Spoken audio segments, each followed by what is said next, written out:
Is it Peyton Manning? Oh, it's not Peyton Manning. Good guess, though. Okay. Good guess. I must have missed that tabloid. Was that in the Sun that you read that? Maybe on the checkout line on the way out of The Indy grocery Sun. store. Peyton Manning rumored with one night stand with Taylor Swift. I mean, it's possible. She's been with quite a laundry list.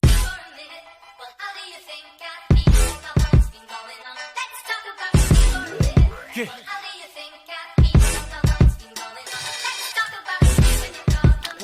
And we're live. Let's go. This is the Dos Podres podcast. I'm Major J. That guy, Sundance Kid. Put him up. Give me some finger guns. We're the Dos Padres. We're here talking Boston sports and so much more. Sundance. We've got some stuff to talk about this week. A few things. We're going to cover the local stuff as usual, but we are going to get into a bit of a Super Bowl review. Because what a game that was. That was a hell of a Super Bowl. We're going to cover that. We're also going to debut a new segment this week, another new segment we affectionately call Cómo Se Llama. So that's going to be some fun, and then we're going to close it out with another big 3 and out, so make sure you stick around for all of it. Of course, we're going to lead off Sundance. Tell me what you are sipping on, my friend. I believe this is not the debut. This is the return of Steve French Brown Ale. French toast style brown ale. Oh, French toast. Yep. There is a 4-pack on my porch that has your name on it. It has not been broken into. That is your gift on the to my stoop. friend. On the stoop. I will get that to you. And once again, this is out of a Manchester brewery. It is brewed with maple syrup, cinnamon, lactose, and vanilla. It is lactose. Interesting ingredient to just throw in the middle of all that. But it is great. It sounds amazing. I don't have anything close to that. We are in full clean out mode. And by clean out, it means cleaning out the fridge of any old beers that need to go, and I can't waste them. So tonight, I went in the opposite direction and go ahead and go in there. Our friends over at UFO for UFO white ale that was left, the only one left in the fridge, left over from probably the warmer months, if you will. I'm actually going to, while we're doing this, I'm going to date this now live. I should not be drinking this. 11/16/20. Probably should not be drinking that one, but you know what? Wow. Salud. And we'll find out if your body takes that. If this show comes to an abrupt end, you all know why. Sundance is meeting me at the ER. All right. Let's dive into some goodness here. We're going to start off with a rundown as usual. Just go through the local teams, the local scene, comings and goings, all that fun stuff. Some of it fun, some of it not so fun, as we'll get into. First thing, obviously, MLB lockout. Not going to spend any time on that. Kind of over it at this point. We talked about that last show. We're going into last weekend, hoping the owners were going to come with a strong offer on Saturday for the players. They did not. The players in the union were, quote, underwhelmed by the offer. At this point, the owners have pretty much said they're not budging on 3 main topics. Whatever. The arbitration stuff, free agency, everything. The owners aren't budging as usual. The owners just want to have it their way and want to get the biggest piece of the deal. The union has made some updates, etc. They're going to talk some more of this, I believe tomorrow or whatever. At this point, who gives a crap? It's safe to say at this point that the spring training is probably not going to be starting on time, and we're probably going to, we want to be talking pitchers and catchers, but we're not right now. So what else is new? So let me ask you this. I saw this online today quickly. Would you give an over-under on 130 game season? Over-under right now? I'll still take the over. Agreed. But I'm hopeful for that as well. I still think there's a chance. I still think there's a chance we don't miss any games and they find a way to squeeze the crap out of the schedule into the fall or something. But we're getting very tight on that at this point. We're going to lose spring training games, and then you worry about injuries and stuff as we've talked about before. But at this point, for me, hope for this thing to come to a better, quicker resolution than we've seen in the past. As we've talked about, to spare the game being hurt, we're pretty close to being at that threshold at this point. So I'm not really holding out much hope on that end. Getting some better news, hopefully. Well, slightly better news. Bruins. Still 8th in the East. We've been over it. That's probably not going to change between now and the end of the season, regardless of the fact that there's still a couple of 2 to 3 months left. They came back off the All-Star break. Had a rough week. A little shorthanded, as we've talked about, with injuries. They went 1-2 the last week. Marchand is dealing with his 6-game suspension. 3 games in now. Had an appeal hearing yesterday, so on Wednesday. Still waiting to hear about that one. But Bergeron, thankfully, is back tonight. Again, Thursday night playing at the Islanders, so that's something at least. Hopefully, great game so far. Great so game. Far. Yeah. One period in, Taylor Hall scored just before the end of the first period. Bruins are, they are abusing the Islanders goalie. He would be Sorokin, and he is getting slammed. There is no other way to say it. I think the shots on goal. Shots on goal are 12-6 right now for the Bruins in their favor. So really good game, very fast-paced game right now. We'll keep tabs on it. Basically playing in a mortuary, because the place is about as silent as you think they were playing under COVID restrictions with no audience, no fans, because the place is so quiet and a new building. But that's what the Islanders will do to you. So beyond that, we've got another interesting week of games for Bruins. Again, Islanders tonight, back at Ottawa again on Saturday after being at Ottawa last Saturday. That's weird. Monday at home against Colorado, at Seattle next Thursday. So again, you got a game tonight that's potentially winnable. Ottawa's winnable this weekend. Seattle's winnable. I'm not going to hold up much hope against Colorado at this point, but that's, not many teams are beating them anyway. But at this point, it's just maintain and get through these injuries and just keep forging ahead. At this point, I don't see much hope beyond the 8th seed, and that's fine. Just get in, and we'll worry about it at the end. All right. Another hotter topic for us, Sundance. Celtics. We are rolling into the All-Star break for the NBA right now. Celtics are 6th in the East, half game ahead of Toronto for 7th. Notably, as we all know, coming off of a very hot, intense 9-game win streak where things were starting to come together. This team was playing well, moving the ball. All the ISO stuff was kind of go out the window. This team was coming together, and you know me, and I tend to immediately go to the sky is falling when it comes to this team. They went ahead and blew that win streak last night to Detroit, of all teams, at home against second night of a back-to-back. I get it. They came home. It's going to end somewhere. It happens. I've come down off my ledge a little bit with that. But I am pretty frustrated with that being the way the win streak ends, because you're going to lose your momentum anyway going into the All-Star break in a way. At least close it out with a definitive win against a really bad team at home. The back-to-back thing carries some weight. When you're a good team playing a bad team, though, in the NBA and you're coming home, it doesn't carry that much weight. You should have won the game, and they went back to their old habits of lack of ball movement, a lot of ISO stuff with Tatum, etc. And on top of it, while it was a narrow lead, they had a 6 to 8 point lead steadily through the fourth quarter, and they blew that and lost the game, which calls back to all of the previous issues that we've had with this team for a while now. So I'll let you chime in there, please. Yeah. Sure, terrible loss. Don't like it at all. It's to Detroit, especially when you're clinging to that number 6 seed. However, I did not foresee this coming. I did not think that they were going to be playing this well, and there is a clear, distinct difference with this team right now, where they step out onto the court, they expect to win, and as a fan, you're kind of feeling that as well. Nice. The 3 games in a row, beating opponents by 30. That's historic for the Celtics team. Right. First team ever to win 3 in a row on the road by 30 plus. Yeah. By 30 plus. 30 plus. Crazy. Brooklyn has been blown up. Philly remains to be seen. They might be pretty good. Cleveland doesn't scare me in the least bit.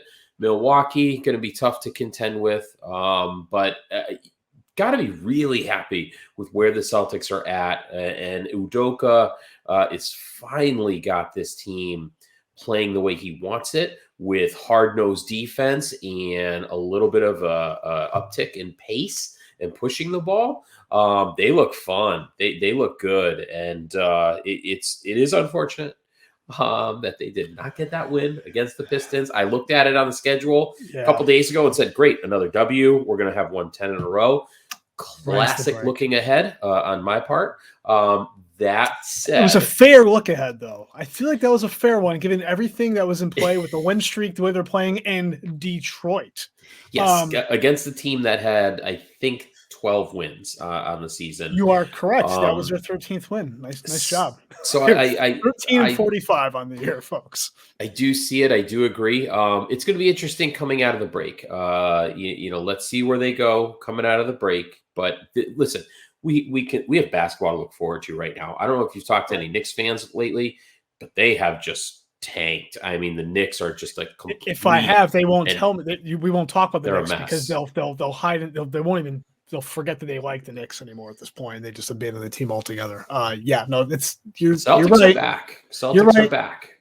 Just this conversation alone is making me feel a little better. Despite, I'm going to focus on the 9 wins and not the one bad loss. Every team has that loss. You're right. Just crappy timing.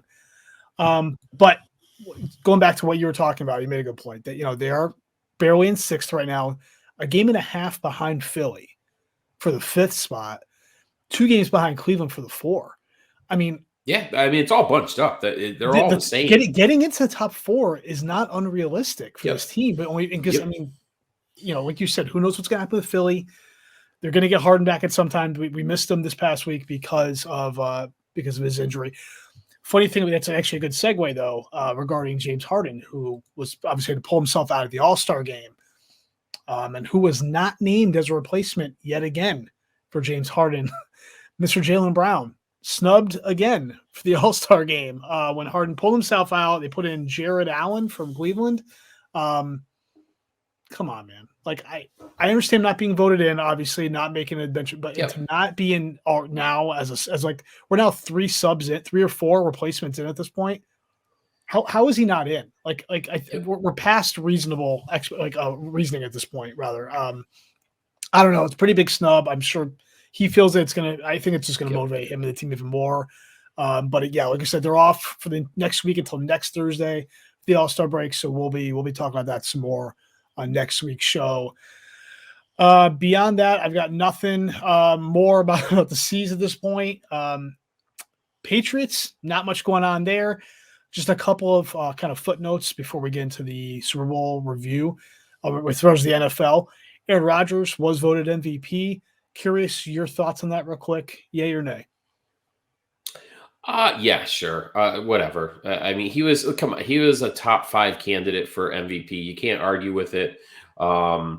It really more curious to see what happens in the offseason with him. It looks like the Packers hired a quarterback coach that Aaron Rodgers is really high on. They're old OC. They brought back as a QB coach, right? Yep, and he broke off, or his engagement is off with actress. I didn't see that. Yeah, Shailene Woodley. So that is off. That just broke today.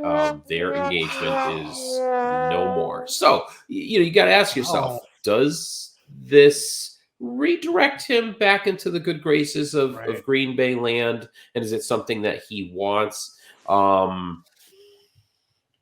I don't know. Really interesting offseason coming up. It'll be fun to watch. We shall see. And just the folks out there know, Sundance, without even realizing it, you just teased a little bit into our Cómo Se Llama segment later on with the Hollywood, breaking that Hollywood news as well. So I love it. Little teaser. Love it. Cómo Se Llama. All right. So that pretty much concludes everything that's going on, around the Boston sports scene. We'll check back in on that next week, but let's get into some Super Bowl talk. What a game. What a game, man. I think we went into that. We said it. We just want to come into that with just wanting some good football. Just want a fun time. In the end, we made our predictions, but didn't really care who won. I just wanted to see it go down to the wire. That's exactly what happened. It wasn't a Joe Burrow late game touchdown to win it. It was a Matthew Stafford late game touchdown to win it. And then a defensive stop. I mean, it's pretty much everything you could have asked for in a Super Bowl game. So Rams win 23-20 for those who have been living under a rock for the last week. Matt Stafford leads that incredible final drive, caps it off with a touchdown to Cooper Kupp, Super Bowl MVP Cooper Kupp with 1:25 to go. So before I even go further down, I want to get your take on this because there's a point that I've been mulling through a lot.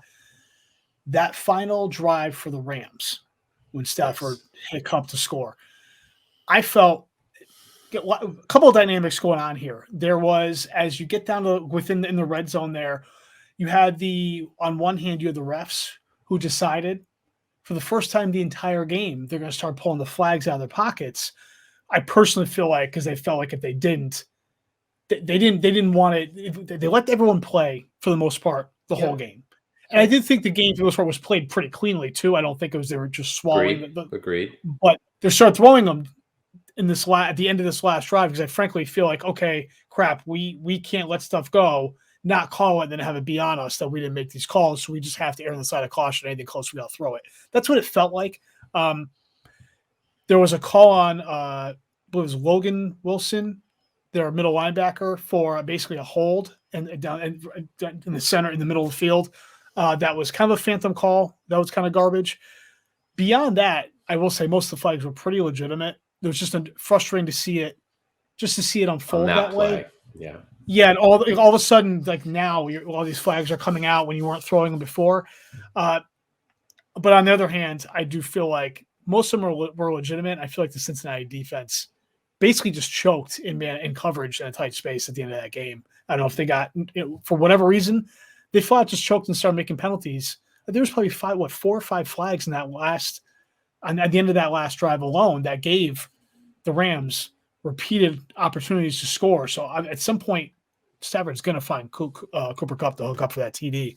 They had a number of opportunities. You had a number of holding and or pass interference calls. I think you had an offside or neutral zone. It was disappointing to see a game that was called that way and played that way all the way to that moment kind of fall apart at the end and kind of mired in flags and say shoddy secondary play. What's your take on that? I don't know what you thought about that as it was unfolding.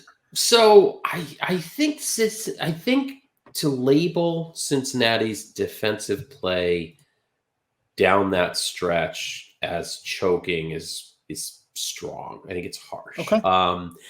I think Cincinnati's defense played above its heads for most of the game. Quite honestly, this is not a great defense. It is okay. They've been overachieving for the last month or 6 weeks. Absolutely, they're not bad, but they're not great. Yep. They have some decent guys.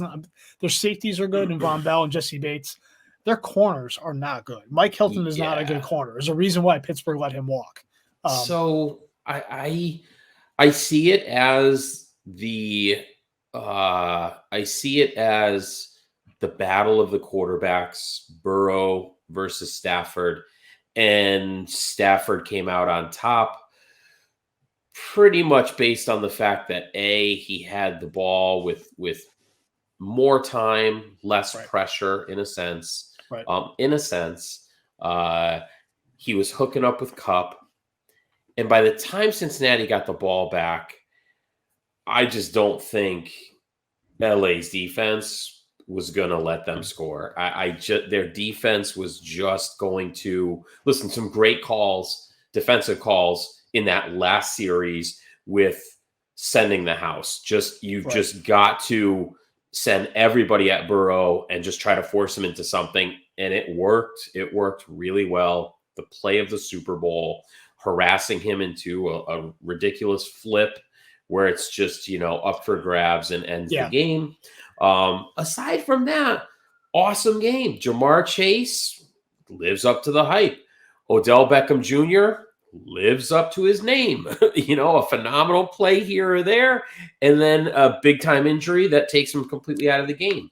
I don't want to criticize him. I think No. I think I was pulling for him, if I'm being honest with you, as they were showing him on the sideline. I'm Right. glad the Rams won. Bengals should be around for a little while. They look young, hungry, and talented. Happy for the Rams, Sean McVay. I'll tell you what really just blew my mind is the fact that Aaron Donald is like, yeah, I might retire. Sean McVay is like, yeah, maybe now's a good time to step away from coaching, get into some broadcasting. I mean, there's a lot of stories that came out of this, and that's the fun part of Super Bowls, because this stuff does happen with Super Bowls. It's like the post drama, is this coach leaving? Is this the last play for this player? Is this player retiring? I had no idea Aaron Donald was like, yeah, I know I'm 30, but I think I'm pretty good. I got my big contract. I'm at the end of the guaranteed money. I think I'm pretty good. Like, good for him. I have to be honest with you. I think it's awesome. And I think it'd be cool for McVay to step away, although I'm pretty sure his wife came out yesterday and said he's not retiring. He didn't come out and say that, but I think his wife did. So I think it's his chance at the parade yesterday with Run It Back. Everyone just infers that to me. No, he must be back in. He's okay. He's not going anywhere. But you're right. It kind of took his wife to say something like, okay, good. Because like you said, there were some rumors right before the game about Aaron Donald. And like, supposedly maybe if he wins, he may not. Oh wow, okay. There's nothing about Sean McVay. Like, okay, all the McVay stuff. It was like, what? Oh, right? Really? Like, dude's gonna walk away at like 37. It just seemed a little crazy, but yeah. Of course, interestingly, awesome. Good for him. But do you know what broadcasters, the top broadcasters, are making $10+ million a year? You could easily see why these guys are enticed by the broadcasting with how much less stress of the game with the game of football. My goodness, it's incredible. So really interesting, post Super Bowl ramifications all the way around. It was a great game, loved it, very happy with it, and the NFL should be too. Yeah, no, couldn't agree more. Going back to you brought it up. This is a really good point about OBJ. Odell Beckham did hurt his knee towards the end of that second quarter, and he was clearly going to be a factor in this game through the end. Stafford was finding him. Turns out to be a torn ACL. It was. It's a torn ACL. I did. His second time. It's his second one on there. And while I'm not an OBJ fan in general, I'm with you in that. As soon as I saw him go down, I'm like, please get him back up. Like, this is not like, I don't think he's a bad person. So I find him generally annoying. But it's that's the point where you want him to miss the Super Bowl. You hope he's okay. And I remember texting our good friend in front of the podcast, Dr. Geary, after it happened. I'm like, the way it looked in slow motion, I go to him. I'm like, is this maybe an MCL? And he texts me right back. He's like, it's either a meniscus or his ACL again. He's like, we'll see. And he didn't. He's like, either way, he's not coming back. And after halftime, he wasn't coming back. I'm like, oh man, and ends up being the ACL after MRI and everything a couple of days later. So that stinks, as OBJ is going into free agency. So I'm curious to see what the Rams. He probably won't be ready for the start next year. You're probably looking at a rehab and being ready like October-ish, maybe. So what team's gonna? I would say I would actually be surprised if I was gonna say I'd be surprised if the Rams don't re-up him in good faith, but sure. I don't. He was supposedly close to coming to New England before he went to LA. So this lines up perfectly. Easily, you could see Belichick telling him, "Rehab, get health." In Belichick tone, "Rehab, get healthy. We'll see you in November." And listen, you could see hopefully he tells him that and doesn't text him. It's going to be a 1-year deal. It's going to be short money. It's going to be for $10 million, and it'll be a risk reward. That much, yeah. It may not even be that much, but it's going to be, hey, let's see what you can show in 8 games, and then go get your contract. And he's going to come down a tier because it's another ACL injury. He's not going to be the same guy, so I don't really know how excited I'd get for it, but it'd still be pretty cool.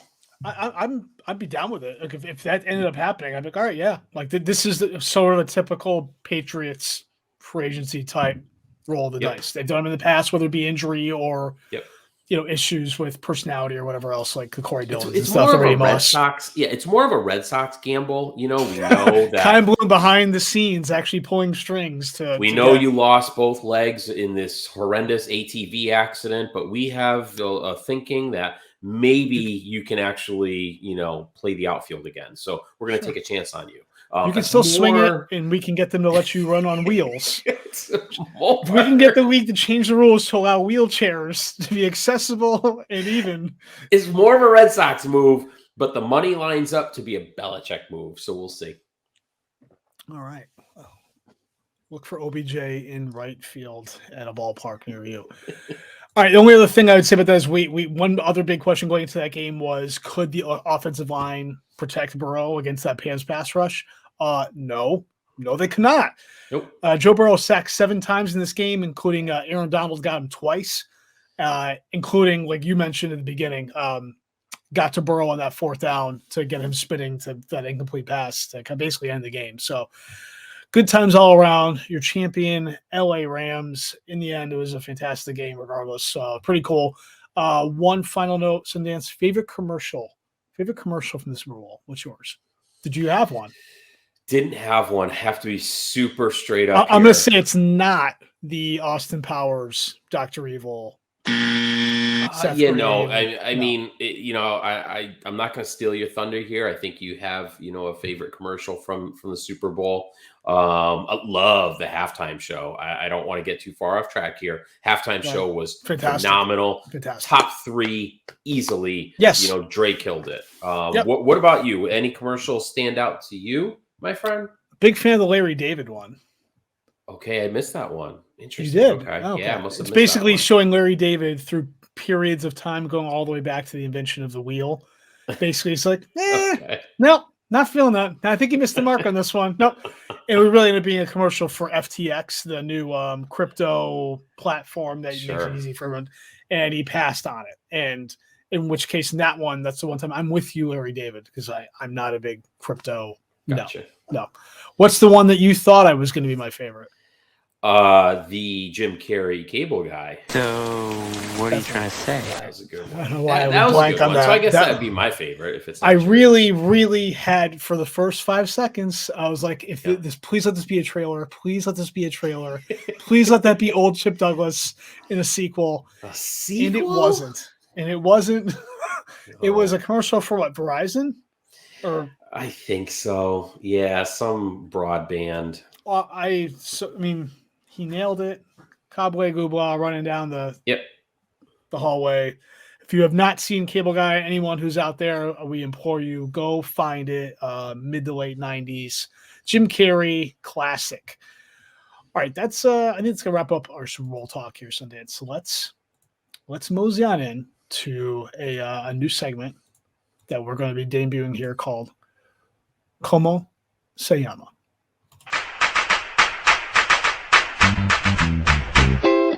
¿Cómo te llamas? ¿Cómo te llamas? ¿Cómo te llamas tú? ¿Cómo te llamas? ¿Cómo te llamas? ¿Cómo te llamas tú? ¿Cómo te llamas? ¿Cómo te llamas? ¿Cómo te llamas tú? ¿Cómo te llamas? ¿Cómo te llamas? ¿Cómo te llamas tú? This is going to be Cómo Se Llama, because out of respect to the folks that are unknowingly participating in this segment, we want to be a little more formal.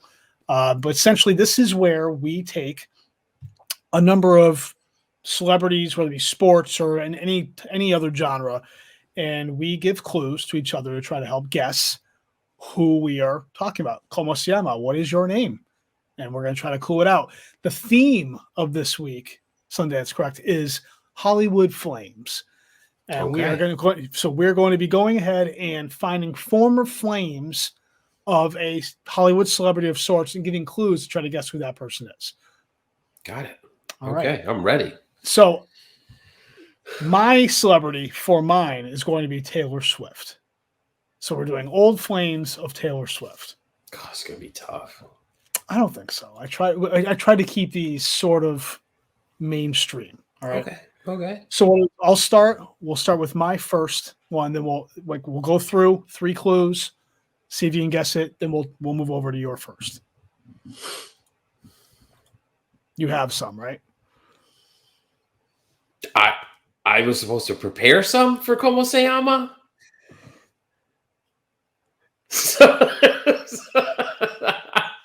I do not. Still working at the kinks, folks. That is okay. It is a one-sided Cómo Se Llama. I'm ready for yours. You are ready for it. So, all right. So, folks, in the future, both Sundance and I are going to come with 3 people or 3 ideas, whatever, and we're going to be giving clues. So Sundance, yes, this is going to be 3 different former flames of Taylor Swift that we're going to clue out and see how many you can get. All right. Okay, got it. Mystery Man, number 1. Yep. Clue number 1. He is a famous brother. He has a famous brother. He has a famous brother, and he is a famous brother. He is a famous brother. They work. Is it Peyton Manning? That's not my name. Oh, it's not Peyton Manning. Good guess, though. Okay. Good guess. I don't know. I must have missed that tabloid. Was that in the Sun that you read that? Maybe on the checkout line on the way out of the grocery store? The Indie Sun. I guess. Peyton Manning rumored with one night stand with Taylor Swift. I mean, it's possible. She's been with quite a laundry list. No, Omaha. Not Peyton Manning. Okay. Omaha. All right, clue number 2. He had to keep up in one of the aforementioned Super Bowl commercials. Well, not one of the aforementioned. We didn't mention it. But in a Super Bowl commercial this past Sunday, he had to keep up.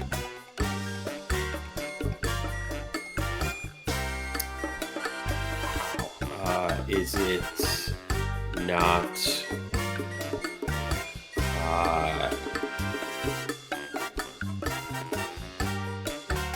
Eli Manning? It is not Eli Manning. Another great guess.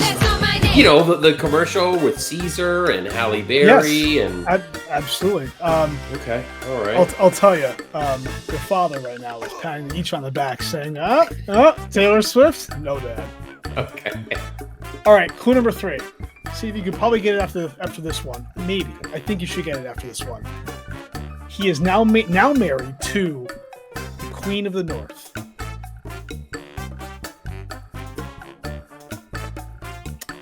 Game of Thrones fan, Sundance? No. Not yet. So I will say, I'm gonna go rando here. I'll say Jason Momoa. Great guess. It is not Aquaman, unfortunately. That's not my name. It is Joe Jonas. Joe Jonas. Famous brother. He was in the Toyota commercial driving the trucks with the Joneses. He's now keeping up the Jonases. And he's married to Sophie Vergara? Not Sofia Vergara. Okay. Sophie. Oh, God. Awful. But Sophie, redhead from Game of Thrones. Queen of the North. She was Queen of the North. So, all right. Good try. We're going to move into. So, Joe Jonas, that relationship took place in 2008. Let's do this again. We're going to run it back. Lucky for you, we're doing it right now. Great. Sean McVay somewhere chugging a beer, fist pumping. All right. Taylor Swift. Mystery Man number 2. Yep. Cómo Se Llama. Yep. Clue number 1. He notably kept T Swift's scarf after the relationship. It even wears it out sometimes in photo shoots and on carpets and everything, almost as a way to say, haha, you didn't get this back. Odell Beckham Jr. That's not my name. Close. That's an OBJ thing that you could totally see it. Stealing someone's scarf and wearing it out and kind of being like, yeah, it's not OBJ, unfortunately. All right. Okay. Clue number 2. This mystery man's sister is an actress. John Cusack. Oh, that's a good one. That's a good one. That's not my name. Not John Cusack. On the older side, but the age gap is a little too much to overcome there. This is actually going to be an impromptu special clue. there is an age gap here as well. Not quite to John Cusack, who's got to be pushing 50. 60. Now, correct? 60. That's borderline gross. But that is just gross. But there's like a 10-year age gap here. The man being the older than T Swift. Right. Clue number That 3. helps. Mm-hmm. Clue number 3. He also starred in one of the MCU Spider-Man movies with Tom Holland as Spider-Man. He also starred in one of those 3 with Tom Holland.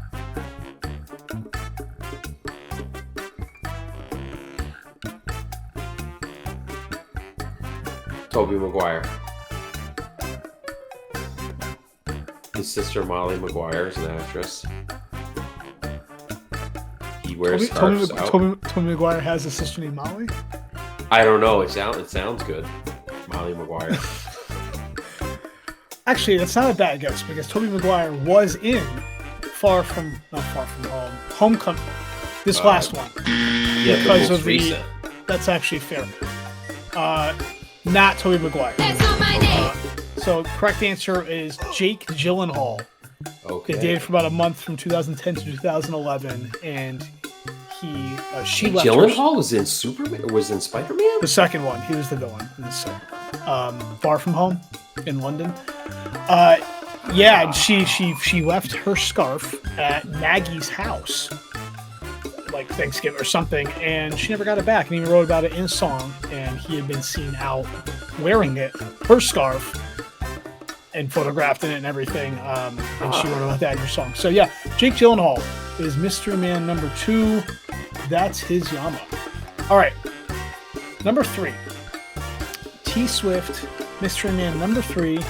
Cómo Se Llama. Clue number 1. Sundance. He shares a name with a lovable main character from a 1987 comedy. There's a lot going on there. Repeat that, please. This person that we're in question, he shares a first name, shares a name with the main character of a 1987, with a very lovable main character from a 1987 comedy movie. 1987 comedy movie. Eric Stoltz. She dated a guy named Mask. Yes. You said 1987. You're right. Mask was like 84, and it's not a comedy. To this day, that's all I think of when you say Eric Stoltz. I think Mask. He was in Some Kind of Wonderful. That was my next guess. Yeah, 1987. All right, so is it Eric Stoltz or no? Not Eric Stoltz. That's Also, my name. weird age gap. Back to the John Cusack for sure. All right, clue number 2. Oh boy, he was this mystery man was also the subject of a T Swift hit called "I Knew You Were Trouble." That's a clue. I have a hard time believing you do not have the T Swift catalog lined up in your phone or. I like Taylor Swift. Her music is fun. It is catchy, it is pop. I am going to say Justin Bieber. Good one. She did not ever date Justin Bieber. That's not my name. All right. It's all right. You're going to get it here, though. You're going to get it here. I'm going to give it away. This mystery man will also be starring in an upcoming MCU movie that has all of his fans in a tizzy.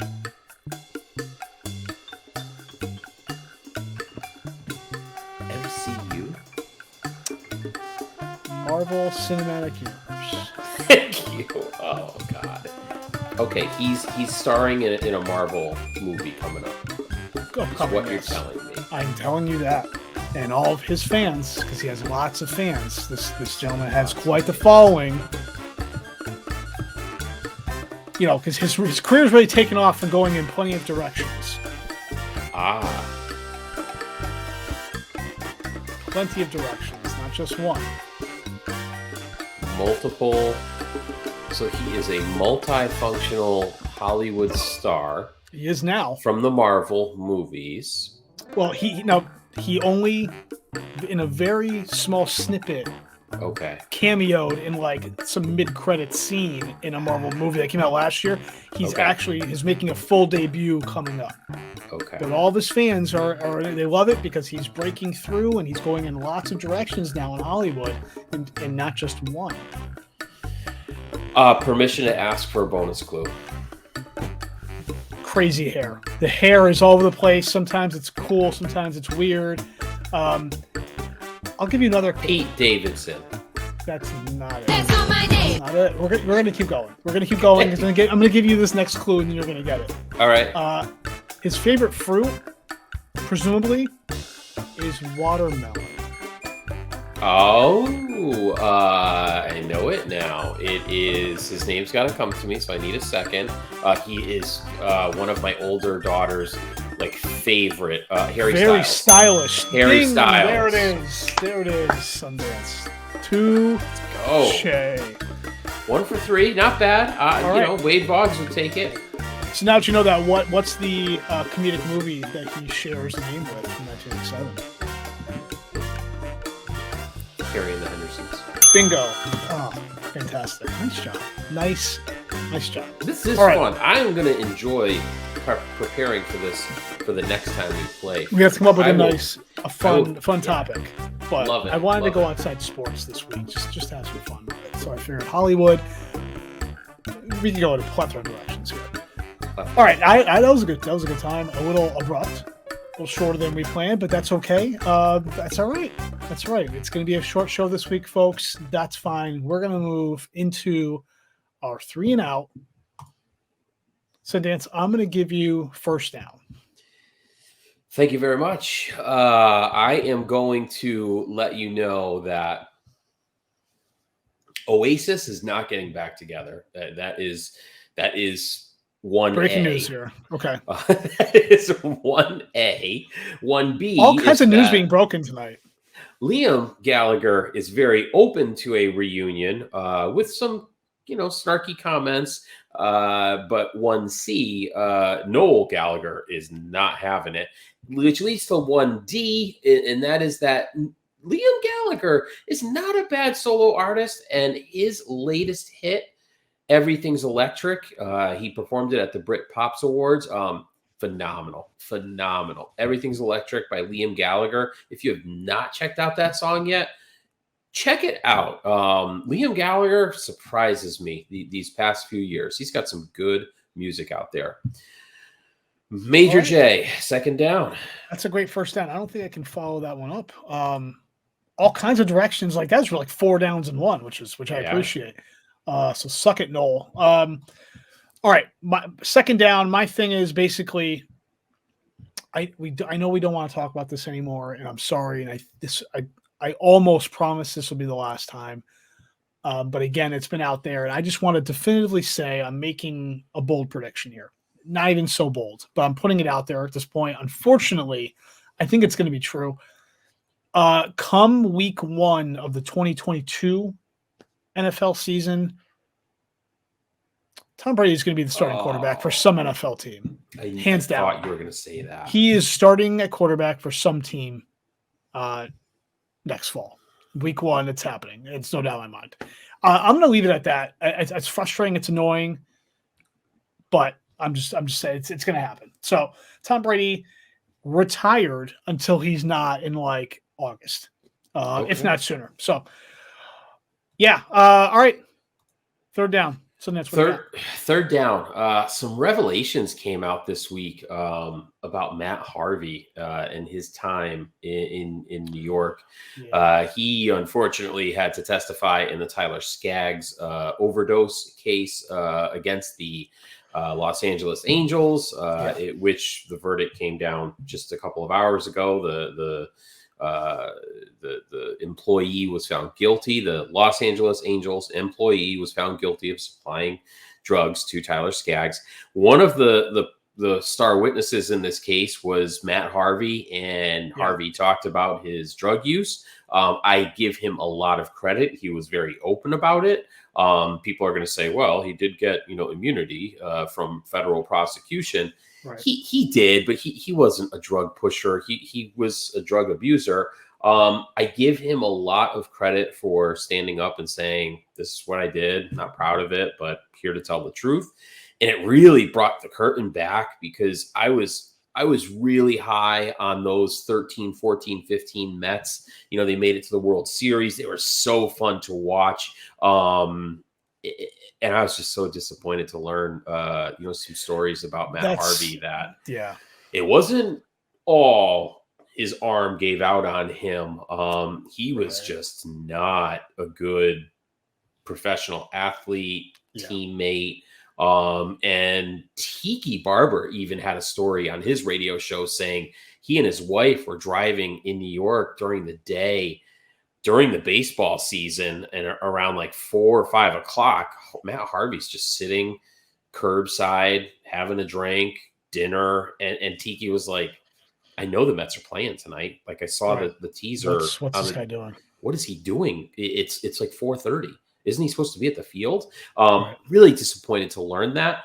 Another reminder, though, professional athletes are human and certainly infallible, make mistakes. And it was disappointing to learn, however, that Harvey's downfall was somewhat self-inflicted. Yeah. Didn't realize that. Not to that extent. I still really root for him, though. I really do. And I hope that he has another comeback in him. I think he last pitched for the Orioles. Baltimore? Yeah. Baltimore. So he had a small streak where he was effective and then just went. Yep. Yeah.